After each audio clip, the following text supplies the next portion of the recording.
From Alberta's growing rainy day fund to tensions overseas, a Kremlin spokesperson says that Russia is open to peace with Ukraine, but says that its all around goals remain a priority. Dmitry Peskov's comments come days after U.S. President Donald Trump gave Moscow a 50-day deadline to agree to a ceasefire or face tougher sanctions. Mr. Peskov and other Russian officials have repeatedly rejected accusations from Kyiv and its Western partners of stalling peace talks, as Russia continues intensifying long-range attacks on Ukrainian cities. For more on this, our correspondent Adam Zivo reports. Over the weekend, Russian officials stated that they are open to a new round of peace talks with Ukraine.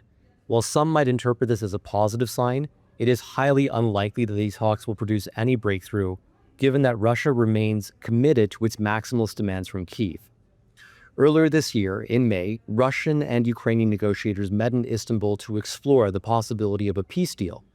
Yet these talks quickly fell apart after Russia handed over a draft proposal that amounted to nothing short of Ukraine's surrender. The Russians wanted Kyiv to fully withdraw its forces from the 4 Ukrainian provinces that Moscow illegally annexed in late 2022, which would mean abandoning almost all of Ukraine's defensive fortifications. This so-called peace deal also demanded that Ukraine break all of its international security alliances and that it demobilize its military and severely limit its weapons arsenals while placing no reciprocal restraints on Russia's military prowess.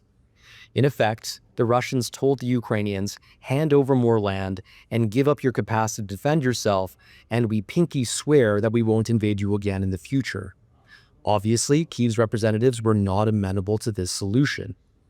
As the Russians have not deviated from their earlier position since then, it is unclear how anyone can expect yet that another round of peace talks will yield different results. You cannot negotiate with a partner whose demands are unreasonable and who has a long history of deception. There is, however, a risk that these Potemkin peace talks might be used as a pretext to avoid placing new sanctions upon Russia's war machine.